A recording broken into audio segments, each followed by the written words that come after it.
Hello everyone and welcome to a extra special episode of the Bonus Points podcast. I'm Joe Garrett, as always being joined by Ollie Guy. Oi, oi! Oi, oi, Ollie. It is exciting times here at Bonus Points HQ, which is spread across the south of the UK. I'm in the remote office, yeah. As am I. Yeah. Basically, you can see by the title of this, you know what this is. We do it every year. This is the Bonus Points Game of the Year. So the format is Ollie and I are going to take turns counting through our personal top 10s. No arguing, no debating, just celebrating amazing games that came out this year. Yeah. This is your little reminder that we are only considering games that came out this year. We are only considering games that we played, and it's ordered to our personal preference, which means it's impossible for us to get it wrong. Bear that in mind. We'll see. We'll see what the comments say. We'll see. I'm sure someone will say we're wrong. But if something's not on the list, we either didn't like it or didn't play it. But of course, feel free to recommend stuff. Maybe there was something that we sorely missed. So you said you didn't have any honourable mentions or anything to say, or is there anything you want to get off your chest before we go in? I think there's two the one honourable mention that I've got is Like a Dragon Infinite Wealth, just because I didn't include it because it's such a huge game, and even though I played it for 30 hours, I don't think I even got halfway through. But I really enjoyed it, but I was like, it could really go mad the second half, and I wouldn't know. So. And the other one I feel like I missed was Lorelei and the Laser Eyes, which I think I would have really enjoyed, but I can't remember what podcast game we were doing at the time, but it was just too all-encompassing that I had to put it down, and then I never picked it up again. We did a lot of big podcast games this year. And I moved house as well. I moved house around that time. I think that's what it was. I was moving, so... Couldn't even finish the game that you need to play with one hand. God, you're so late. You could have been so painting with the other hand and playing it. Or just with a foot, or maybe a foot on the analog stick, and I could have just been doing something else. Well, it is the game that took maximum brain power, to be fair. So that would have been a difficult one. I got a few honourable mentions, but I think I might mention them when we get towards the end of the list, because it's kind of spoilers a little bit. Okay. Because some of them were kind of close to making it on the list. But I do have 3 games. Oh, sorry. I was going to say there's one other thing as well, just before, because if you're going to sporadically do them, we do actually also have Community Game of the Year, and I don't want to forget that. Okay. So at the end, are we just going to scatter them? No, after we're done, we'll go and do this. So let me just quickly say there's 3 kind of games that aren't included kind of due to technicalities that I just want to give a little bit of their due. One of them is The Finals, which came out at the very tail end of last year. Amazing free-to-play first-person shooter. Had a lot of fun, especially at the beginning of the year playing that, and I've gone back a few times as they've added new updates. It kind of came out before we did Game of the Year last year, but I didn't include it here, but it very well could have been. Another one is actually Baldur's Gate 3. Once again, a game that came out last year, but we didn't play it until this year. So true. It's never got its, apart from obviously topping the main list, it's never got its due in Game of the Year. Obviously, if I did include it this year, it would be number 1. But that's obviously not included. And then the other one is I Ain't Jeff Keighley. Elden Ring Shadow of the Erdtree is not up for consideration. It is a DLC. Kermit the Frog loves me. Okay. Fair enough. I agree with you. I think, if you want it to be a game, just release it as a game. No one's stopping you. If you want it to be in Game of the Year, release it as a game. It's up to you. It's just not a game. It's nothing to do with Elden Ring's quality. And I just think my list is a bit more interesting without it because, I'm wearing a Melania t-shirt. My thoughts on Elden Ring have been well documented. So, right, with that housekeeping out of the way, do you want to go in first with number 10? And I think there's a chance we might have the same number 10. There's a chance it might not, but I've got a feeling we might, because I picked Indica as my number 10 for this year, which we don't have to go into too much because we have a whole podcast episode on it. But for the uninitiated, it's a walking sim, but super cool, about a nun who is kind of friends with the devil. That's the main crux of it. I don't think anything more needs to be said than that because we have an hour and a half talking about it. That's pretty much where it is. And I thought, do you know what? That was a great game. So that can be a number 10. Well, one thing I'm just curious of, as I say, we don't need to go too much into it, but now, obviously, opinions kind of change with time. Now you have a bit of distance from it. Have your opinions kind of changed in either direction? I think I've probably forgotten that it's quite annoying. Like now I remember. Now I remember it. I remember all the good bits. You know, like I remember like how cool and interesting the story was. It was unique, and I've forgotten things like if you want to climb on a ledge, you have to be standing in the exact right spot to get up there. But like, look, the game's 4 hours long. It's well worth checking out, and I think we had a really good discussion about it as well. So yeah, it's a good memory. Also, me and Bryony played together, which doesn't happen that often. So yeah, number 10, Indica. Cool. I think I probably should have mentioned this earlier. For those listening to the audio version, this would be a good one to watch in video because we are including footage of all of these games, and some of these games may be more lesser known than others. So rather than having to be listening to this and then quickly bringing up YouTube if you're like, oh, what was that? Yeah, this is a good one to watch if you normally only listen. Cool. Have you got Indica at all on your list? I'm not going to give you spoilers. I'm not going to give you spoilers. I tell you what, one spoiler I give you is it's not at number 10. Whether it's on the list or not, you're going to have to wait to see, because my number 10 is a game called Thank Goodness You're Here. Hey, nice. Mate, that's a great game. Tell the uninitiated, please. Should I tell you who developed it? Please do. Cole Supper. And do you know the date that it came out? My guess would be the 1st of August, but you'd have to enlighten me on it. You are bang on. 100% correct, mate. Well done. I've memorized all of the dates that these games were released. So, come on, give us the spiel. Yeah. So Thank Goodness You're Here is a short comedy game set in like a fictional northern English town. You play as like a little fella. I think fella is probably the right word to describe him. Little yellow fella in a suit. And you go around jumping and slapping. Basically, that's what you do. It's like a 2D game, kind of looks almost like a cartoon. And it's a little bit point and click adventure-y, but very light. You're never actually picking up anything, or you don't have any inventory or anything. Basically, you go around and you slap things and you progress through different parts of the town, but it's basically all just a vehicle to tell funny jokes and put in a lot of references to British culture. Good time. I ended up playing through it twice in very rapid succession because we played through it. We thought it was funny. And then a friend of the show, Tom, came over, who's Northern, and we were like, oh, let's show you this game. So we started at the beginning of it, and then we ended up playing the whole thing through until like 2 a.m. in the morning. Nice. Good times with that game. The sort of game you don't get very often, and a really well done one. And I think especially being British, it was I got all the references, which was good. Yes, you either get it or you don't. I think like you have to really. It's like Marmite, but I think we often talk about like what's the funniest game ever. Like, is this game funny? Like, this is the funniest game I've ever played. Like, I was absolutely howling through the whole thing. Also, when I finished it, did you see that the developers give you their address and you can send them a letter? I mean, I'm sure I did. I can't remember it though. Me and Bryony sent them a thank you card that I will put on the screen now that we've sent to them. And we sent them in a stamped envelope back to the house. So they're going to send us something back. That's what it says to do. So we're going to get a gift from them. Amazing. Yeah, which is really cool. And I think like if you have never seen it, it kind of looks like a late night cartoon. Like exactly like the atmosphere, the way it looks, everything really reminds me of like when you used to put the TV on at like 1 a.m. on Channel 4 and you'd be like, what the hell is this cartoon? It would be this. There's a lot of like gross out humor as well in it. That kind of matches that vibe. Yeah, it's good. I've got it on my list as well. When do I say that? Now? Well, you say whatever you want, but when it comes I'm going to hold off until when it comes up. Okay. All right. That's everything I have to say about Thank Goodness You're Here anyway.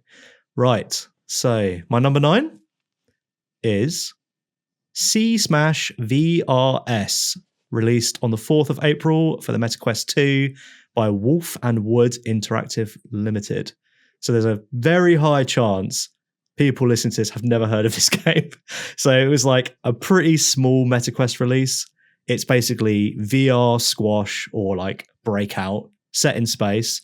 And it's actually based on a Dreamcast game that I've never played, but I've always like been really interested in, called Cosmic Smash. So this is basically like, it's a roguelike, but like a different one because like it's not annoying and it's also quite easy. So what you do is you play squash in space and you choose like, these are the power-ups that will appear in this run. These are the setups that will appear in this run. And then it just You just go through and play them. And it's like really stylish. The music is by Ken Ishii, who did the music for Rez. So it's like really good dance music, like impossible to stand still while you're playing it. You're just like dancing the whole time. And then I went through a period of playing it a lot, like probably like every day for 2 weeks. I probably played through it. I don't know how many times I finished it. And also Racket Sports are fun in VR, aren't they? Easy win for Racket Sports, I think. So yeah, Sea Smash VRS available on all VR platforms. I highly recommend it. It's cheap as well. So, and you played it and you hit your ceiling. I played it. So, yeah. I played it very, very, very briefly. Yeah, and when I recorded the footage for this video, I smashed my lampshade. So that's how into it you get. Like, it's so good. So that's how angry we get when we lose. We've got to smash my house down. It's also a good like racket sports game to play on your own because it does have multiplayer, but because you're playing against a wall, it's like perfect to play on your own in VR. So yeah, it's like a kid with a tennis ball just thrown against the wall endlessly. That was so fun. It's good fun. It's good fun. So there we go.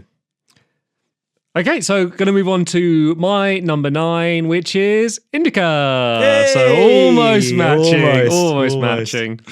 Nicely done. I guess we have nothing more to add to that. Yeah, straight to you. Yeah, well, you liked it one more than me. I guess that's it. That's right. This one, I think we might have a lot to say on this one. So my number 8 is Astrobot. Came out September 6th by Team Asobi. So if you've somehow not heard of Astrobot, it's a 3D platformer, and the developers are like low-key PlayStation veterans. That like I think no one was really expecting this. Maybe the VR version. After the VR version, people were, but like no one's ever going to underrate them ever again. So it's 3D platformer. It's like Mario. It's like super creative. The music is really catchy. Like it looks wonderful, and like there's lots of things to like play with. And then on top of all that, you also have like a PlayStation tie-in that's like you're kind of playing through sort of a history of PlayStation, and you're rebuilding a PlayStation 5. And it's like I didn't think that stuff would work on me, but it's like impossible to not be charmed by like the little Katamari Astrobot that comes out, and then like you could stick to the ball and he's like pushing it, and I was like, this is just great. Like they've completely got me. And the other thing about it is it doesn't mess around. Like it's literally just every stage is good. There's no silly plot. It's just like bam, bam, bam, and through you go. So there you go, number 8, Astrobot. How far through are you now? I am at the end of World 3. Okay, so you've seen a good chunk. Yes, I think there's a PlayStation level after every boss, right? So I've got another one coming up. Yeah, very shortly. So yeah, I'm a good chunk through. I think I've got like almost 100 bots of the 300. So yeah, good fun. Nice, awesome. So for me, my for those that have been around, my thoughts on Astrobot have been well documented from when we did our top games of all time. Yeah. And Astrobot Rescue Mission was on that, which was the PS4, PSVR one. So I was already a big Astro fan before this one. And so I was very excited when I heard they're doing a dedicated one. And it didn't disappoint. In fact, it was even better than I thought it was going to be.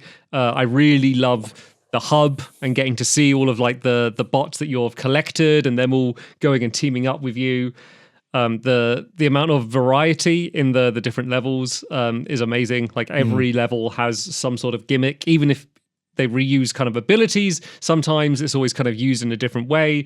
Each area is its own theme. It's not like, oh, you're in the fire world and now you go through 5 fire levels. Like each one is like vastly different from the other ones that you do. And it's just like the vibe that this game puts you in, just the good mood and the lack of friction. Like there's difficulty, but like not friction. On some of the levels. Like I had an absolutely amazing time. I'm still going to go back and 100% it because I've not done that yet. There's still a few levels I haven't done just from you need to collect everything in order to get to all of the different levels. So I'm going to continue playing it. It's definitely going to be a game that I'm going to replay. It was the game of the year. Game of the year as well. Was Jeff Keighley's pick for game of the year. I will say as well, the 2 levels that I got video for are like such a good 1-2 punch. I got the slow-mo one in the casino, and then I got the sponge one. And I was literally like, I couldn't have got 2. And I'm playing them for the first time as well. So I was like, I couldn't have got 2 better levels for this. So yeah. And also they've released Christmas DLC, which is free, right? I didn't know that. Did you not? They've added like a Christmas, I don't know, level, world, I don't know. Apparently there's 17 cool. DLC levels now, so yeah, sweet. Yes. Okay, claps for Astrobot. You are next. Yeah, so this is going to be my number 8, and that is another podcast game, 2 in a row. And number 8 is Silent Hill 2 Remaster, as made by Bloober Team, released on October 8th. Whoa, that's much higher up as in like further back than I thought it would be for you. I thought that would lower. be You mean lower? Lower. That's the word. It's weird because lower is higher, but like lower than I thought it would be for you. Yeah, we have a. It's on my list. It's a survival horror game that's made it onto my list. True. I mean, Alan Wake. We gave it to Alan Wake last year. Yeah, that's much less of a horror. Well, actually, way scarier than Silent Hill 2. Yeah, now I think of it, but different vibes. So this obviously we've done a whole lengthy podcast discussing this game. My thoughts haven't changed since then. But yeah, I loved the game then, and I still think of it fondly now, and that's why it's made it onto my list. Yeah, mate, I'm like, whatever Silent Hill game Bloober Team are making next, I'm there, like day one, easy. I mean, what do you want? 3. I think I want 3. I played quite a lot of 4, never finished it, but I want 3. But there's so many Silent Hill projects going on now that they're not all Bloober Team, so I'm a bit like, some of them I'm not sure which ones will be good or not. Because they released one recently that was free. It was okay. Like, it really is nothing compared to Silent Hill 2. Anyway, congrats, Silent Hill 2. Another quick one for me, I'm afraid. Because number 7, we have Thank Goodness You're Here, which we've already mentioned. Hey! Right. Serving it back to you then. Smash style. Yeah, we just keep countering each other. No, you go. Okay, so this is one that I'm almost certain will only be on my list. So at number 7, I have Black Ops 6. That was mostly developed by Treyarch, and then like also loads of other studios, like I think Raven Software and stuff as well. But Activision family, and it was released this year on October 25th. Nice, mate. I mean, that's unexpected. If I didn't speak to you every day, that would be unexpected. Yeah, I mean, it's unexpected for me. Like if you told me that at the beginning of the year, like this is a game I had zero interest going into. Like when I like all the announcement and stuff and all the Call of Duty showcase, like didn't care about any of that stuff. It was only really when I heard people saying like the campaign is really good and that it's a lot more like a Mission Impossible movie than it is like hoorah army soldiers like Jarhead. Like it's and I was like, oh okay, that actually sounds more interesting. And it is. It's actually one of the best single player like first person shooter campaigns I've played in a while. It's got like a bunch of really cool unique levels. Like every level has, just like Astrobot, has its own thing, its own setup. There's a lot of times where you're kind of in disguise, like in a casino or like an auction house. And then even the ones that are a little bit more like bang, bang, shoot, like they always have something interesting with them. Like there's like a level which is like much more open and like you can kind of get these side missions and then it cultivates in like a big finale, and like the more side missions you did, like you can call in like an attack chopper or you can have access to all of these different things like if you went out of the way to get them. Just a really solid campaign. I flirted a little bit with the multiplayer just because I was curious. Oh yeah. Multiplayer curious, yeah. Yeah, I dipped my toe in. Wasn't for me. Actually, I think the multiplayer is good. It's just, I just think my time playing Call of Duty multiplayer is over. Yeah. But like, I imagine if I did have a lot of time and I did dedicate to like really learning it and like playing enough so I could have a custom class with what I want. Like I could, like if that was the only game in the world, like I reckon I could get really into that multiplayer. It's just, I don't really want to because I want to play a wider variety of games. But yeah, especially if you've got Game Pass and you have any interest in first-person shooters, don't sleep on Black Ops 6. It's probably a little bit more interesting than you think. Oh, I slept on it. I shouldn't have slept. Don't. If Titanfall 2 is a 10, what's Black Ops 6? Honestly, I think like a 9. It's... Oh my God. Okay. What is that? It's I good. think you'll agree when Okay. you finish it. Like it's weird as well. It gets weird, Okay. which I didn't expect. It always surprises me, even though I know you, it always surprises me that like you're like, oh yeah, it's like Mission Impossible, because I forget that you like action films. Like I always forget that about you. Like you like John Wick. Like I remember you telling me about John Wick, and I was literally like, what are you talking about? Like I didn't think that you liked films like that. Why? I don't know. I don't know. I thought you. I don't know. I just didn't think you had it in you. But there we go.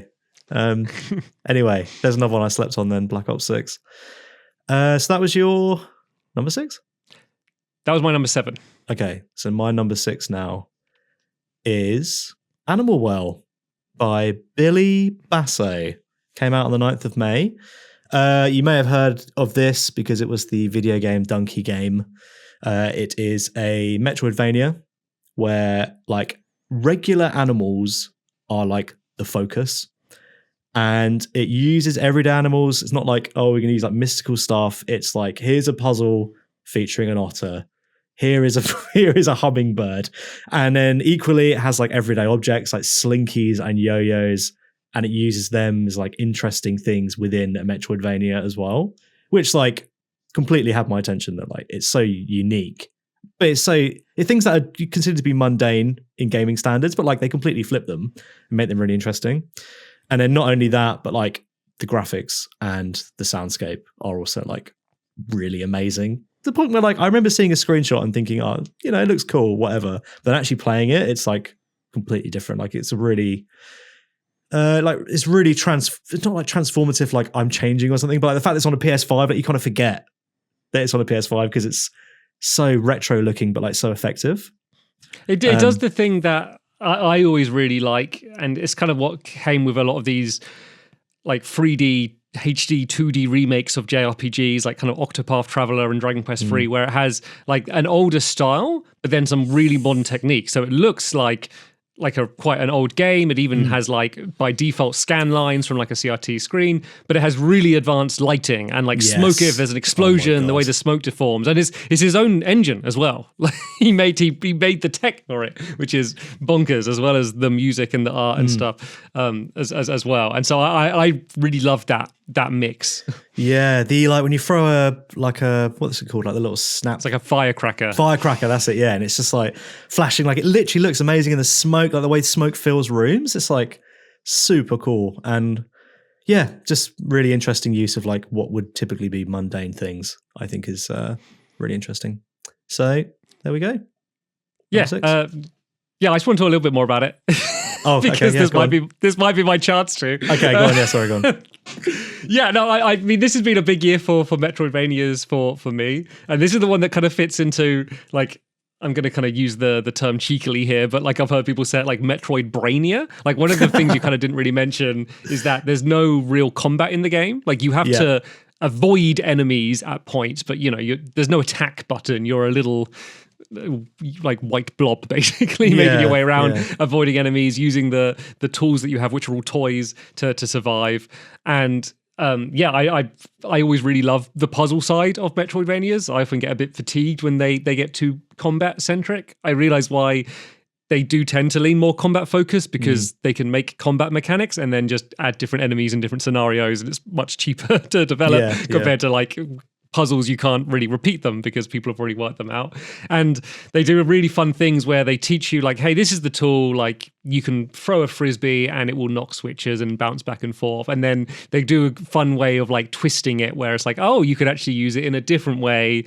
And I think for me, at least, for completing the game, they nailed that difficulty curve really well. But then the other thing that probably neither Ollie and I will ever get into is there's several layers deep. There's the level of solving the puzzles to complete the game, and then there's hidden eggs that are like achievable by players if you look really difficult but quite hard. And then there's whole other levels under this where there's like basically multiple secrets in every screen that only the most hardcore players will discover. And it's really designed to be like a crowd, like community based puzzle where no one is going to solve it all, but people are going to speak about it in forums and on the Discord or whatever and try and solve these deeper puzzles. And even though I'm never going to personally engage with that stuff and have the patience to work it out. Like I find that stuff interesting, and I enjoy watching like YouTube videos like talking about that stuff and explaining it and being like, what, you could do that? Like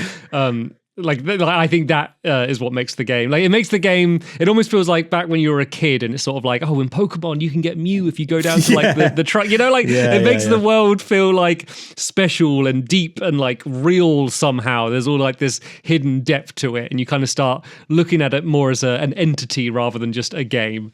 Yeah, and like one thing that I was worried about was thinking like Metroidvanias are often quite massive. And I was like, if it's like a puzzle focused one, am I going to be like, oh, I've got a thing I have to remember that like way back over here, you have to bring it over here and do something. But it just doesn't seem to be the case. Like it seems very manageable.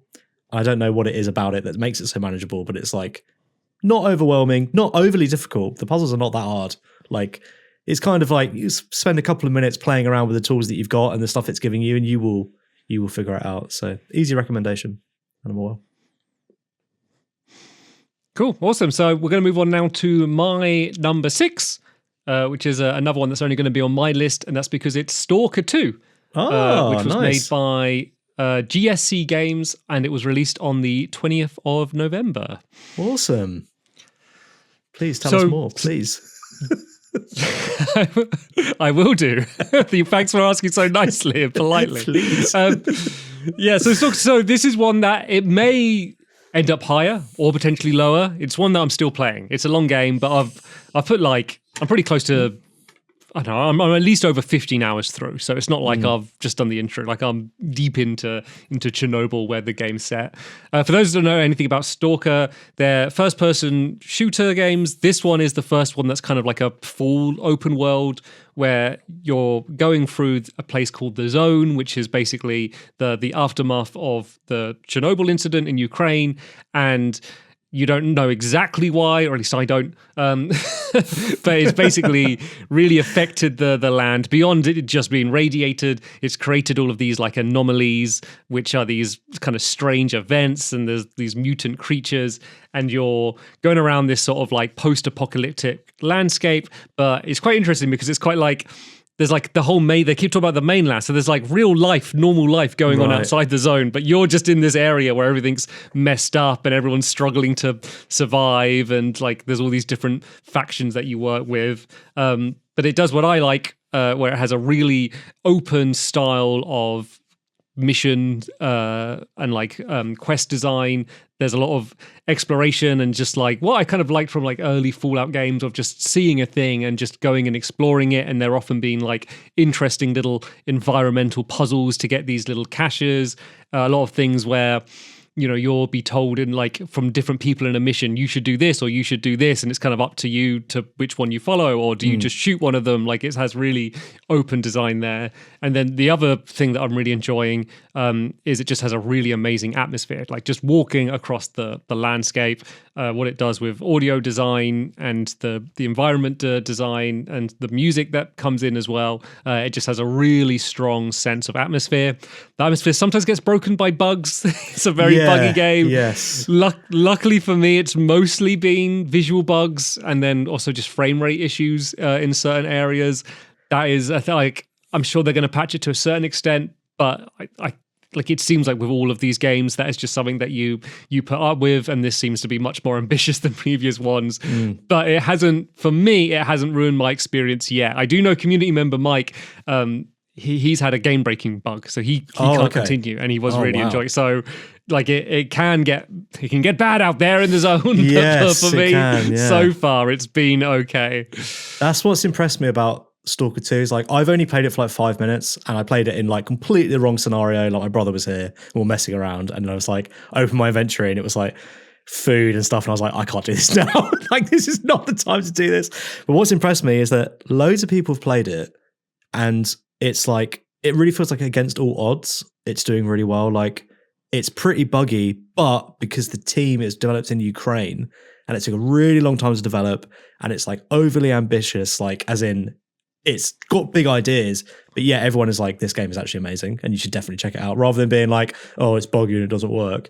Everyone's like completely raving about it, which is super cool. So yeah, and just to be clear, like obviously it was made in these tough scenarios. Like I'm not like when I'm playing, I don't think about that when I'm playing. Like if I'm not having fun, I would stop. Like I'm like it's the game on its own right in isolation with no history of how it was made, would still be like for me a great experience. And it's the type of game you don't get often, especially like I like games in that first person perspective and that sort of open world game where it's open world not in terms of you can explore an open world, but like open design is really good. Like a lot of like just finding like I find like a PDA which has information about like something and then I use that to work out where to go and then I can use that to find some loot or something. Like it's really, really interesting. Like I think it's the level design that's so like they have so many just little environmental puzzles where it's like you need to go in there and there's like a cage full of enemies. What do you do? Or like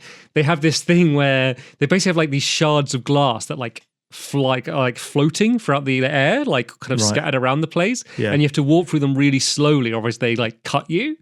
And so like the first time I saw that, I was like, oh, that's cool. And I'm crouching through it. And then in the next area, you see like there's the lightning thing, which you normally have to run past quick. And then there's like those shards of glass. Okay, and so you're like trying to work it out, like, how am I going to get through this? And they do that type of thing like all the time, like throughout the entire game, just little environmental puzzles. Well, how do I get up there? Well, how do I get in here? Because that door's locked, but I could go around and shoot the padlock. Like they do a lot of almost Half-Life 2-esque, where it's like a little environmental puzzle to get like, mostly in episode 2, they had like little bonus caches you could find with like a small little isolated puzzle. And they do that kind of thing throughout with no mission markers, no dialogue or anything, just you and your brain and like a self-motivated goal.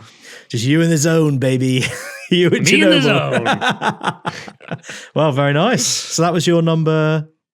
That was number 6. I'm getting so going to your number 5. Yeah, I'm getting so confused. Right, so my number 5, which I think is going to be only on my list, I'm fairly certain, is Balatro from the 20th of February, released by solo developer Local Thunk. So this game has obviously been around for almost a year now, and it's really popular. But if there's a chance you haven't heard about it, it's basically... Chance to switch your brain off. Listen, it's a roguelike card game where you're tasked with earning points based on using standard playing cards, playing poker hands, but you're not playing poker. It's just what they use to score it. So you have like, you play 2 pair and that's worth a certain amount of points and a multiplier, and then you play something else. Basically, you're trying to get up to like certain score limits, right? But the cool thing about it is that you can use like any card. So you start off by being like, yeah, I'm going to use a 4 of hearts, blah, blah, blah. Then it's like, oh, I'm going to use a library card. I'm going to use like a tarot card as a bus pass. Like that's what initially like hooked me into the game. So I was like, oh my God, it's so interesting, this idea of using like cards that are not standard playing cards. And then the thing that really got me is like when I realized that every aspect of this game, every single element is like a lever that can be pulled and adjusted. Like every single part of it can be pulled and then basically broken. So even things like the shop, you can have things that affect the shop. You can have things that affect like how you skip a level, like have things that affect how you discard one of your cards, or even just moving them around in your hands or like up at the top row. Like every single thing and every single element is like part of the game that you have control over, even stuff you wouldn't normally, which is really cool. Yeah, I went through like an insane period around my birthday where like I literally couldn't stop playing this game, and it was like I was sharing it with everyone and being like, you have to play, like you have to see how good this game is. But as with a lot of roguelikes, once I cleared a run, I was like, I'm done. It just took me a long time to get there. It took me like 7 hours to clear a run, but yeah. So Balatro. There we go. Cool. So for me, I had 2 solid attempts to get into this game because on paper it sounded like my kind of game. I really like Slay the Spire. I've played some other card-based roguelikes like Monster Train. It really seemed like the sort of game I'd get into, but both times, don't know why, it just never drew me in. No, that's fair enough. Why. That's fair enough. Not for everyone, but I mean, yeah, very addictive if it does get you. Savage. Yeah, maybe I dodged a bullet. Yeah, maybe. Right, okay, so let's move on to my number 5 now, which is Prince of Persia: The Lost Crown, which was made by Ubisoft Montpellier on the and released on the 3rd of December. 3rd of December? Oh, last year. Oh. Was it released last? But probably Yes. after we did our Game of the Year, maybe. Yeah. Oh let me my just double god! check. It got to the top of the Oh, thing, and it's not even released this year. Oh, was- embarrassing! I didn't even think. Oh wait. Okay, so it came out. Are you all right? Oh yeah, no. What it is. I looked on Wikipedia to get the dates here, and the bottom one just said 3rd of December, and I was rushing to go through them quick before we started the podcast. So it released on most platforms on the 18th of January this year, 2024. Yeah. It was released on Mac on the 3rd of December this year. So everything Nice. this year, it's a 2024 game. They both still It count. is up Both for dates count. contention. Yeah. Yeah, and now you can play on your Mac. There we go. Perfect. Not that you couldn't have played it on anything else before. Yeah, so this is a Metroidvania made by Ubisoft, obviously in the Prince of Persia franchise, but don't think too much into that. It hasn't got a huge amount to do with Prince of Persia. You don't even play as the Prince of Persia. I guess like the most obvious parallel is some of the platforming is reminiscent. You do a lot of spinning on bars, which I always really associate with Prince of Persia. But yeah, just one of the absolute best Metroidvanias I've played. Incredibly fun platforming, especially with some of the abilities that you get. I guess that's the other connection, is there's time manipulation abilities. It's not just rewind time like some of the older Prince of Persia games. There's a whole arrangement of ones you can do, and like making clones of yourself, so like they press the button and timing when you pull the lever and stuff. So really smart puzzles and platforming, and then just the most frenetic, exciting combat, like really deep combat system where you're trying to knock people up in the air, and then you're equipping different things to like extend certain combos. You can juggle multiple enemies and then parry them. Has a really cool parry system where basically as the enemy attacks, if they flash yellow and you get the parry off, it kind of does like a little mini cutscene that are always really flashy. The game is one of the best Switch games. Like for those watching the video footage, this is Switch gameplay.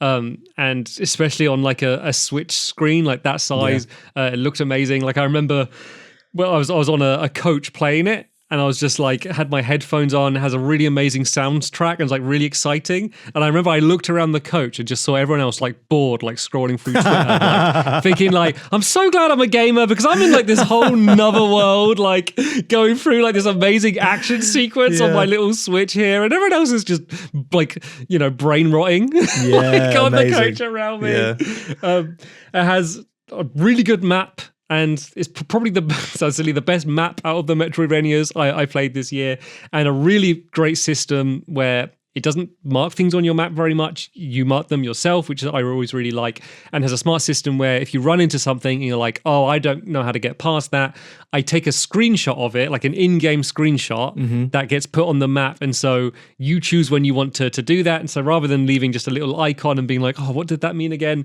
is you can look at it and be like, oh yeah, that is where the red door is, or that was the area that I couldn't reach because it was too high, and then, oh, I've got a double jump, I know where to kind of go and do all of that. Incredible. Kind of came out of nowhere, at least for me, and had an amazing time with it. Great franchise, Prince of Persia. I feel like it's due a big reboot. I think everyone just likes it. Everyone likes Prince of Persia, right?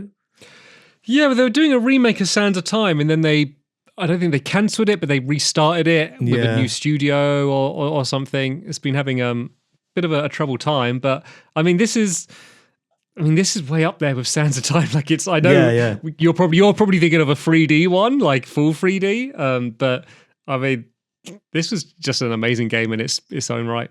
Great boss fights as well. I mentioned boss fights, amazing boss fights. Aren't video games great? Look at this conversation we're having. Aren't we so blessed? I literally had that thought when I was like, especially with my AirPods in, like the music blaring and stuff. I was like, I'm having so much fun right now, and everyone else just looks like they want to die. Oh, okay. I want to play that. I really want to play that game. I'm a little bit worried about how long it is, because it's really long, isn't it? Isn't it like 24 hours? Yeah, it's probably about standard Metroidvania length, to be honest. They tend to be kind of between that 20-30 hour range. But yeah, I want to play it. I love Prince of Persia, so it'd be cool to play. Anyway, so it'll be my number 4 now. Is that right? Yeah. Yeah. Okay, we have a podcast on this one, so we don't need to go into it too much. But my number 4 is the Dead Rising remake from the 19th of September from Capcom. I love Dead Rising, so getting to play it again was a joy. And I really enjoyed those 2 weeks I had with the game. So there we go. That's number 4. Cool. So we'll now move on to my number 4, which is UFO 50, which was made by Mossmouth and released on the 18th of September 2024. Yes, no. I love that you're getting all of these things that we talk about in extra credit are now getting out into the world. Like, it's so, I'm so pleased for you. I'm so enthusiastic. Another place to declare my love for all of these great games. So quick explanation of what UFO 50 is. Basically, it's a collection of 50 games, not 50 mini games, 50 games that are basically released by a fictional developer on a fictional series of games consoles. And you're basically playing through them, and there's like a small like paragraph of history about each one that might be like, this was the first game that this designer made, or like, after the success of this, they wanted to do this, or this is the first one with the new system, so they could have sprites that have different colors. So you're basically playing through all these games that were made by this fictional company throughout the 80s. So if you kind of imagine like graphically what they would look like, they look like they could have maybe been released in the 80s. Like, they're technically obviously doing things that the hardware of that time wouldn't be able to handle.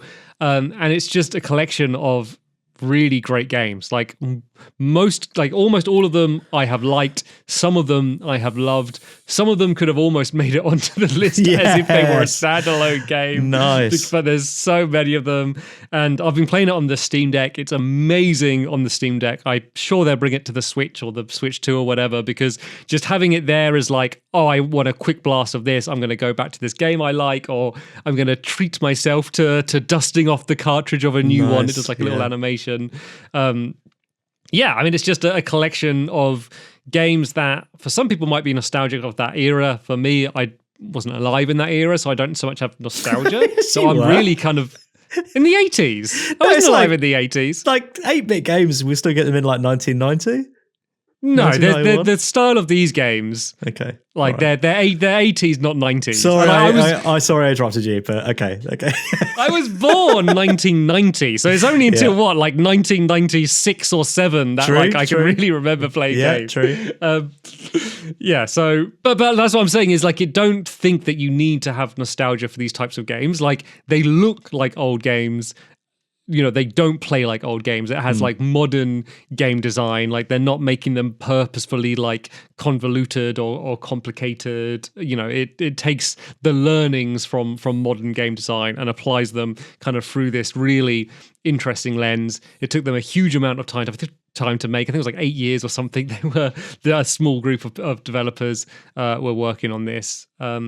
I would consider this a must play for anyone. Like, if this is all has sound interesting to you, it's a must play. If it's completely turned you off and you think, I want to play Assassin's Creed or whatever, like, it might not be for you. But I think for almost everyone, it's a must play. Yeah. When this podcast is done, I'm going to buy this game. Like, I don't know why. I was always like, I don't really use my PC. And then as you were talking, I was thinking like, my PC could run this. What the hell am I talking about? I'm going to buy it after this. Yeah. It's great. It's great. Like, I think it would be great on the Switch. I think because the other thing is loads of these games are multiplayer. Yeah. And so that's that. Like, I wish I had it on Switch so I could have easy multiplayer and on a slightly smaller console. Like, I think the biggest downside is that it's Windows only. But like, you got to think that is going to change eventually. And so I don't know whether it's worth holding out, or if you're PC gamer first, then maybe that's well. I've got this controller. I don't know if you've ever seen this. Look, I've got this USB controller, so this would be perfect for it. And obviously, my work desk is right there, so I could just over the Christmas period while it's quiet, have a little go on little UFO 50. It's like that game was designed for me. I can't believe I haven't played it yet. I literally would love it. So yeah, nicely done. So that was your number 4. Your number 3. You're always one ahead of me. Okay, so we are going into top 3 territory now, mate. Big deal now. So my number 3, which surprised me, it was a surprise to me, was Crow Country by SFB Games, released the 9th of May.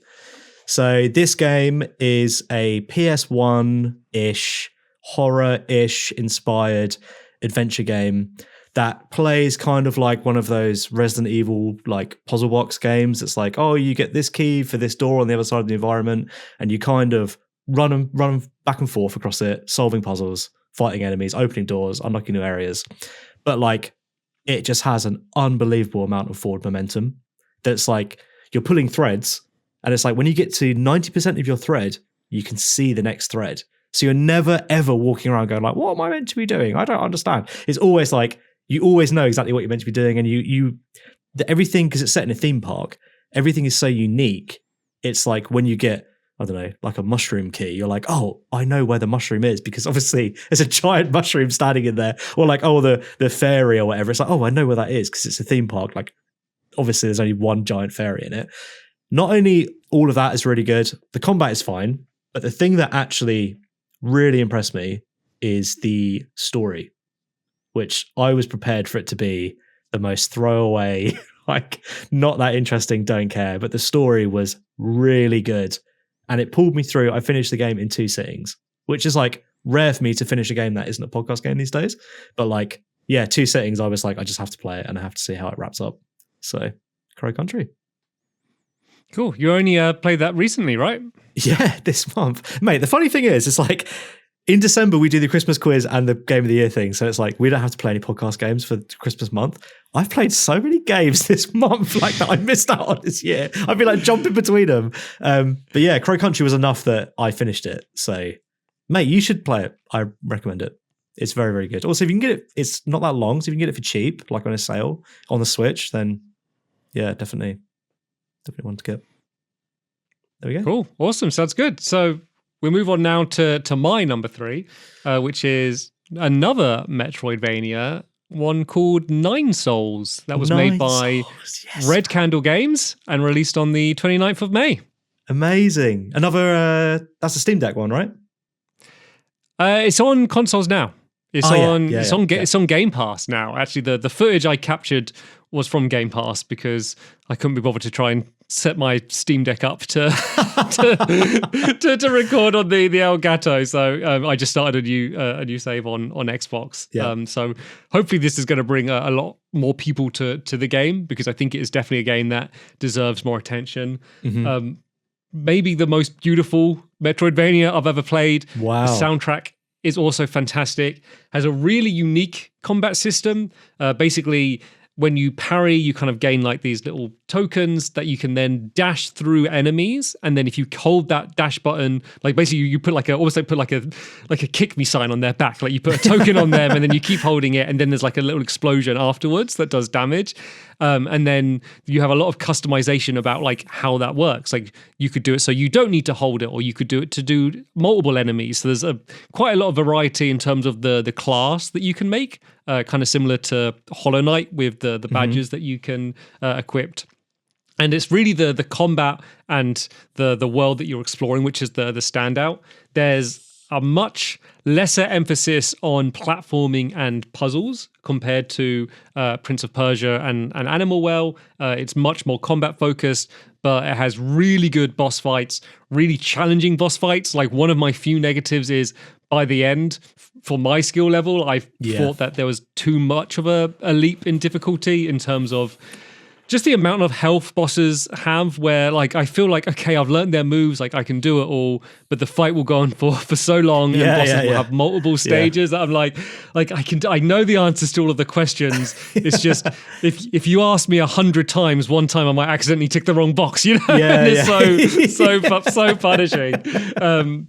But like I was able to get through it, and it does allow you to like switch difficulty modes. Like it's not like Dark Souls where it's like no, you have to play on this. Like it has an easy mode, so like you can switch to it. Maybe if you're just stuck on one boss and you stop having fun, you can switch to it.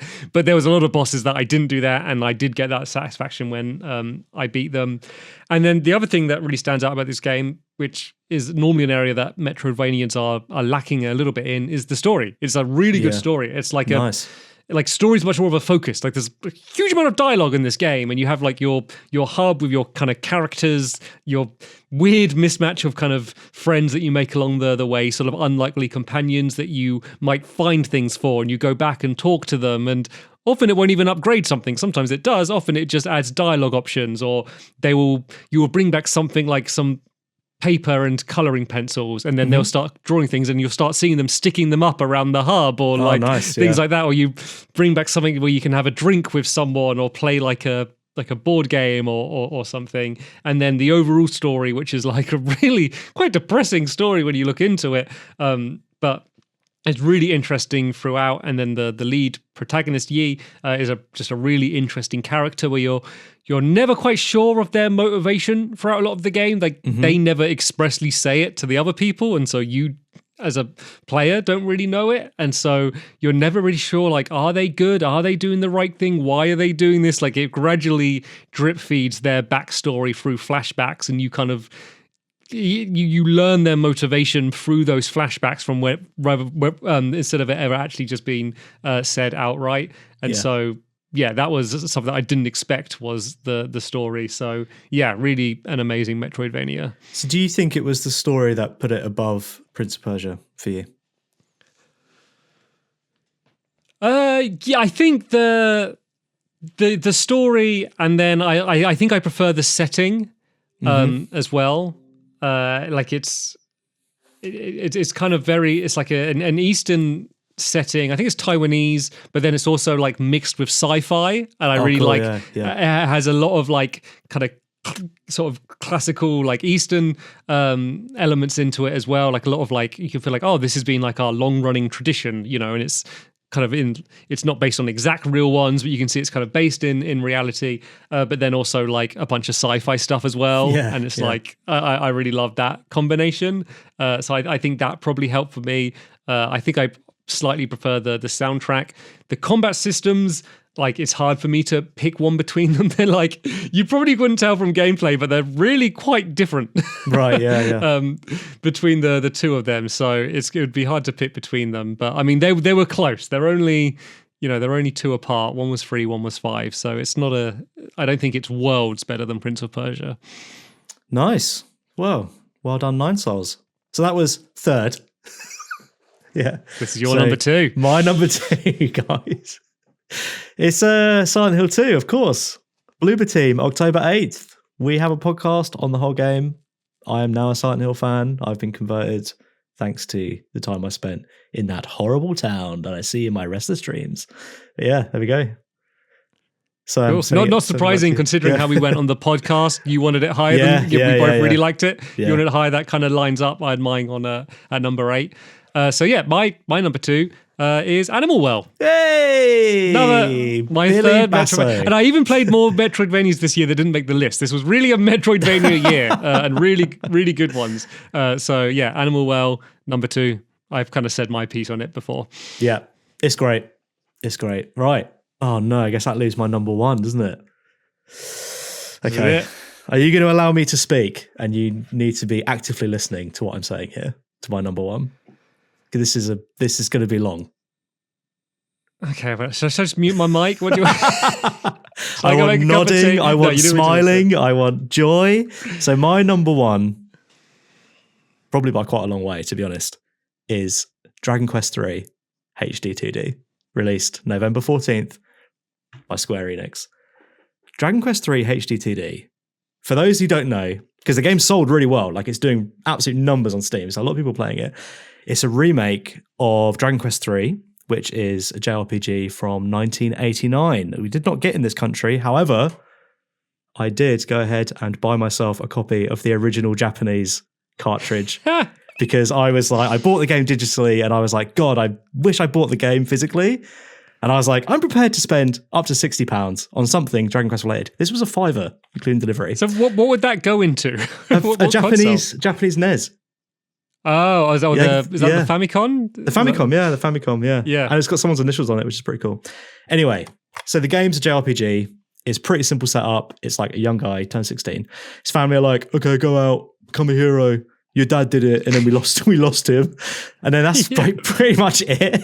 And you're sort of just left to go for it, and you get a path that comes out, like the NPCs tell you where you should be going, and like you don't have to do that. You can go like anywhere you want, and obviously that's not new. This is not a new idea. This game came out in 1989, and there's loads of games like that at the moment. Like some of the games you've named today are like that, but this is the first time that the bug of that has like got me, and I'm like, I am questing.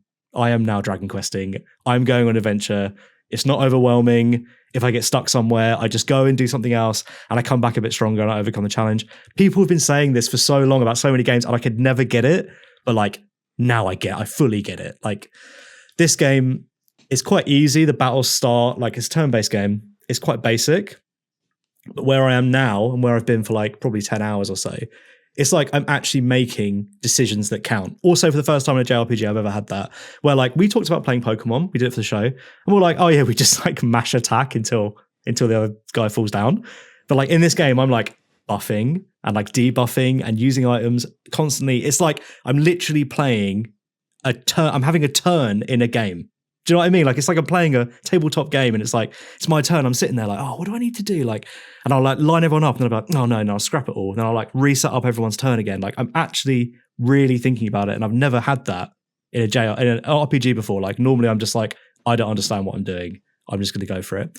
So that's all great. Not only that, like the game is literally beautiful. It's like luxurious. It's like getting into like a warm bath or like clean bed sheets. It's like getting a fresh book and opening it and snapping the spine. Like the graphics are so good that I will go into a town, get the little flyover, and I'll be like, oh yeah, it looks nice here. Then I'll go back at night because I'm like, I have to see how it looks at night. I have to see what's different, what shops have shut, who's gone to bed. Like every single building that I'm going in is like considered. It's like, oh my God, a little house. And you've actually put like a bed and like a little stove, and like it's actually thought about. It's not just furniture everywhere. It all looks like lived in. It's all like so intentional and like just completely wonderful. The simplicity of it just draws me in. Like I get that it's not for everyone. It's so simple. Like your party of 4 people that don't even speak. They have personalities, but it's like doesn't really mean anything. It just depends how they level up. But like that's what is good about it, because I can go on this huge adventure and it's manageable because there's no fluff. Like the combat can be switched from manual to automatic mode, and there's every step in between that. You don't have to just go one or the other. And like you can and will win in automatic mode, assuming that you're prepared for it and you're leveled up the right way. And if you want to do that, then do that. Like that's what I love about it. It's like you can just do whatever you want. And the story is like so minimal. Like if it was in the cinema, they'd be like, oh, this is mild peril, because like there's nothing to it. Like there's no big overarching thing. My party are not like falling out and making up, and like, they don't even speak. It's just like what you see is what you get. And like the last plot point I did was a monster got into a castle, threw the king into his own dungeon under the castle, and no one noticed, and everyone now thinks the monster is the king. Like that's it. That's like, and I'm like, that's great. I absolutely love that. And like I've always enjoyed Dragon Quest, but like as a surface level thing, it's like, oh, the slimes are like cute, and like I played Dragon Quest Builders, I thought that was cool, but now I'm like diehard Dragon Quest fan now. Like it's changed me. Like I play this game every single day, and when I can't play it, I actually watch streamers play it, and when it's time for me to go to bed, I actually read about it.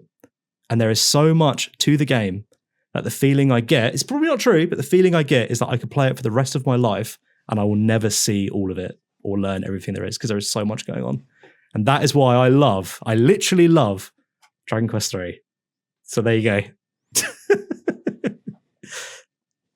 go. Beautiful speech. It's a gift. Did you prepare that? I prepared it, yeah, because like the game is a gift, and like that's why I bought it for you, because like it's really, I loved it so much that I was like, I have to share this with people because it's so amazing and it's so lovely and so nice that like everyone just needs to experience it. I can't believe you're going to become like a street preacher, but just preaching Dragon Quest 3. I am. It's funny because the game obviously didn't come to the West, but was hugely popular in Japan, like massive hit. So like what you're going through now, like loads of people in Japan went through it like in the late 80s. It's not new. Like none of these things are new. It's just they took a long time to get to me. And these things in video games that are popular now and have been popular for 30 years, they never really like got through to me. But now I'm like, oh my God, I get it. Like now I'm thinking about Elden Ring and I'm like, I get it. because I'm playing this. And it's Yeah. like, I understand now that like when I get stuck, I just need to go and do something else. But I think the main differences between Elden Ring, there's obviously loads of differences, but a big difference between this and Elden Ring is like when I get stuck and go do something else, the other thing I'm doing is not really hard. The other thing I'm doing is like, I can do 3 of these things and then come back. But it's like, yeah, man, like you're exploring, you're walking around, you're talking to people, like they give you directions. They say things like, oh, there's a castle over to the east and apparently there's a monster there at night, but I'm too scared to go. And it's like, I'm going to go there and I'm going to find out what that is. And then I'm going to come back and tell you that I killed it. Like I literally love this game. Literally love it. If we did our top 20 games again, this would be near top 3 probably. I wonder if now, after playing this, if you did play something like Stalker 2, because a lot of the stuff that you've spoke about for this game is the stuff that I spoke about for Stalker 2. Like, I wonder if you would get it now. have that appreciation. I never got it. I never got it before. I never understood. I was always like, I don't have time. Like, I don't have time to do that. Whereas with this game, I'm like, it's okay. I can just take my time. I can just go and do this and that, and it doesn't matter. Like, what I was so worried about with these big open world games is like, I don't like getting somewhere and realizing that I've done it wrong and been like, oh, like an Elden Ring. I don't know if this ever happened, but they're like, oh, if you had the wizard staff, this boss fight's really easy. And I'm like, oh, well, I don't have it. I didn't know I was meant to pick it up. Like that always really scared me and like really put me off. But now I'm like, I could do it. Like I get it. Like it's honestly changed my outlook. So that is my number 1 game of the year. And I implore everyone to play it because it is phenomenal. Cool. Also, I also just mentioned that Ollie, as Ollie mentioned, he got it for me. So I've started playing it. Yeah. I'm only like a few hours in. So you're not an evangelist. You're not an evangelist. Yeah, but you get it. You get it yeah. though, right? You get what I'm saying. Like, I've seen like glimpses of what you're talking about. Yeah. Like the thing I'll 100% back you up on is the visuals, like the look of the game. I'm playing it on Steam Deck and on the OLED screen. It looks amazing. So it definitely has that. The part that hasn't got me yet is the combat. I haven't enjoyed the combat yet, but maybe it's just been too easy. I've just left it on all on auto. I think like the way it's ramped up, I wasn't struggling at the beginning, but I was like, okay, I'm getting to grips with it a little bit at a time to the point where now I'm able to like juggle multiple party members and like have them doing all these abilities. Whereas like, like in Pokemon or Final Fantasy or something, I'm always just like attack until it's over. But now I'm like, I understand why you would debuff now. So I've evolved. My brain has expanded.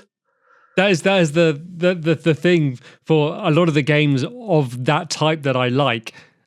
Often, whether it's coincidentally or by design, like they're also just really difficult. Like Stalker 2 is quite difficult. Obviously, Elden Ring's difficult. Even like Breath of the Wild is like quite difficult. Yeah, well, I mean, even that, I found that a little bit overwhelming. Like Breath of the Wild, I remember thinking like, oh, I want to go up this cold mountain. It's like, okay, to go up the cold mountain, I've got to make this food. To make this food, I've got to find 5 things. And it's like, I'm just like, it's too much. Like I can't.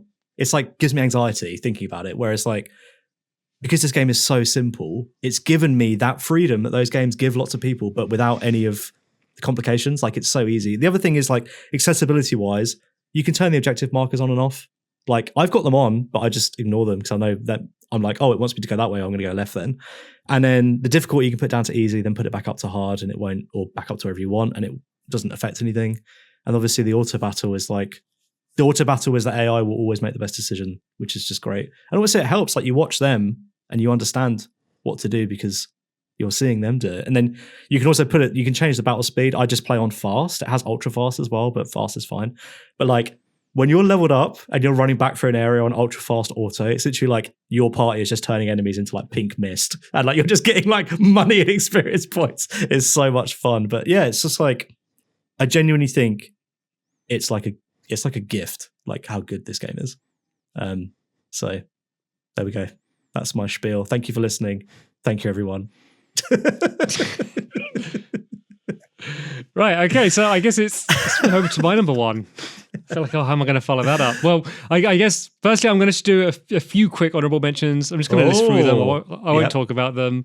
There could have been more because there are more games that I played this year, but these are the kind of 4 that I feel like I wanted to give a shout out to. One of them's Lorelei and the Laser Eyes, nice. Which we spoke about. Yeah. I had like when I was loving it, I was really loving it. It got to a point where it opened up enough and it kind of got a bit overwhelming and there was kind of too many puzzles in play at the same time. And I kind of struggled a bit with it there. Dead Rising Remaster, which we spoke about on the podcast. Yeah. I had a lot of fun with it. Just didn't make my top 10. Harold Halibut is another game. That was my number 11. My number 11. Yeah, for the podcast, just missed out. And then, similar to you, Like a Dragon Infinite Wealth, another game we did on the podcast. Really loved it. Didn't finish it, but kind of wanted to give it a shout out because I'd never played one of those and I had a great time with my time spent with it. There we go. Very nice. Come on in. Okay, right. Are you ready to sit down and listen to I'm me comfy, shout out my number one? I'm so happy about this episode. I'm beaming. I'm so ready for this. Come on. Well, my number one is Astrobot, so we've already spoken about it. Cheers, everyone! You knew it was coming. I knew it was coming. What else could it have been? Yeah, I mean, I summed up why I loved this game so much. My favorite platformer, like of no asterisks or whatever. It's just my favorite platformer game. Had an incredible time with it. I'm going to definitely continue to replay it anytime I just want to have a smile on my face. I got to play it. It's also just really cool playing a platformer that's also a tech showcase. Yes, it's very impressive. Most of the best platformers, certainly 3D platformers, come from Nintendo, and they're incredible games. And I'm not, like in their own right, they don't need to be that. But it was also cool to be like, oh, I'm playing this kind of colorful, bright, silly game, but also I'm being blown away by the visuals and all of the particles and the haptic feedback on the PS5 controller. Like, it was kind of cool having that again, because that used to be the case. Like, it used to be that Crash Bandicoot, when it came out, was probably the best looking game that we've ever made. You look at it now, you're like, oh, PS1, silly little cartoon game. Probably still is one of the best looking ones on PS1, I'd say. Yeah, it was way up there. So like that kind of used to be the case, and so it was kind of cool playing another game like that. Controls brilliantly. The music is fantastic. It's really perfect for the game it is. They did reuse quite a lot of music from the old ones, but they were kind of classic tunes. They're good songs. They get away with it, and they do vary it up throughout the levels when you go to different bits, and then the levels where you're playing homages to other games. There's one in particular that I think is the one you're about to play, which just made me insanely happy. I think you're about to experience that soon, so I won't spoil it for you. But yeah, I think me personally, I think it deserved to win overall game of the year for Jeff Keighley's show, and for me, it was definitely the game of the year this year. Well, it was, to be fair, just to even big up even more. I was unsure if I was to consider Elden Ring Shadow of the Erdtree, the DLC. If I did consider it a game and for consideration, I was yet to make a final decision whether Astrobot would beat it. So Elden Ring's my favorite game of all time. Yeah. I loved the DLC. I was unsure whether the DLC would beat Astrobot. Like, that's the level Astrobot was at. Astrobot is like when you play Mario Odyssey and you're like, God, I wonder what this would be like if Nintendo hardware was really powerful. It's like, this is what it would be like. They're like, oh, here's a million little balls, a million particle effects. Like, here's something that you can sculpt using the lasers that come out of your feet when you jump. Like, it's super crazy tech showcase. I actually think that's a very underrated part of it. You're completely right that it kind of looks unbelievable, doesn't it? So I've done, and the two spoilers, sorry for any Astrobot people.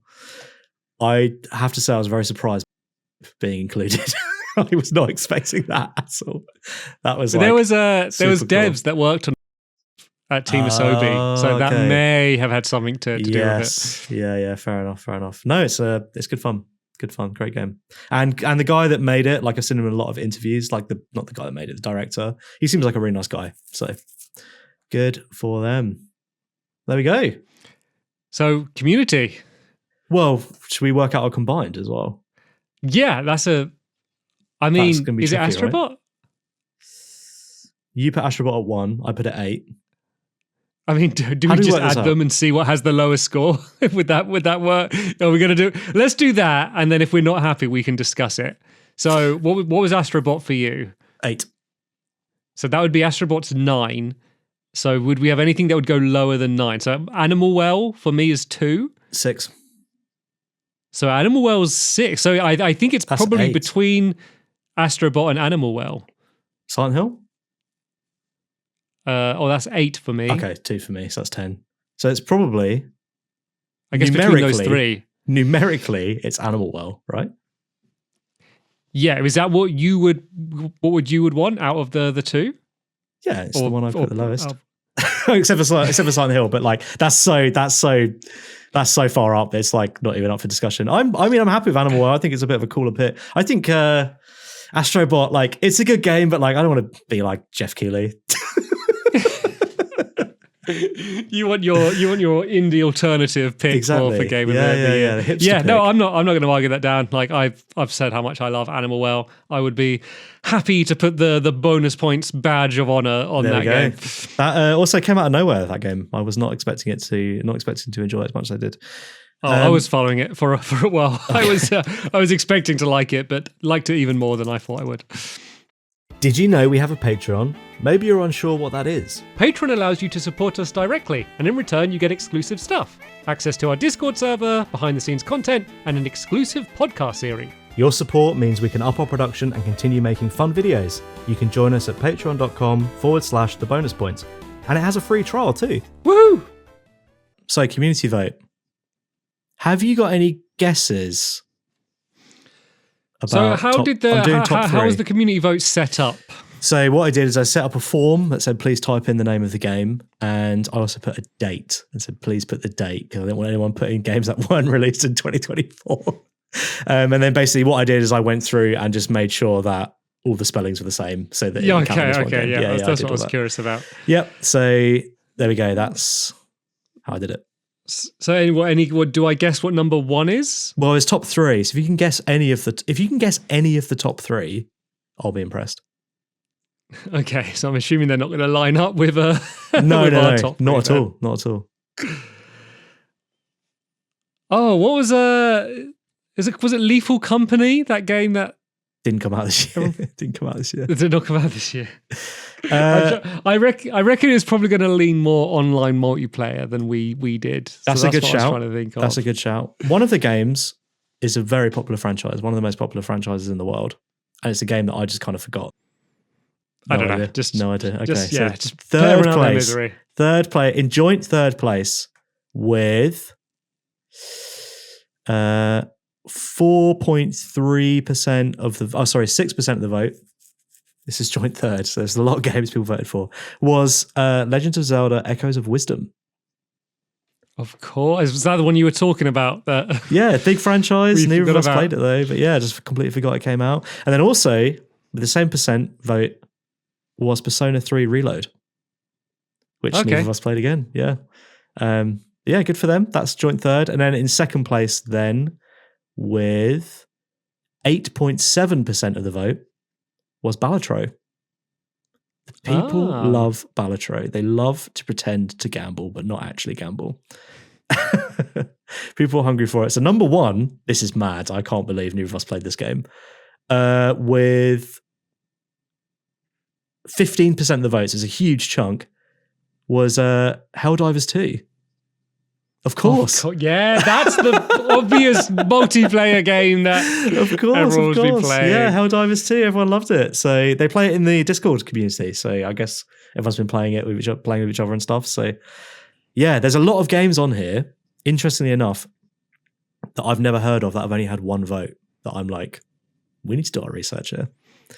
Yes, a good form. I mean, to be fair, I literally couldn't have played any more games this year than I did. So it's not like, if I knew, I would have. Like, it's like there's so many games I want to play now, but it's like I don't want to start them until I finish Stalker 2. But that could be like another 15 hours, which could be like a month for me.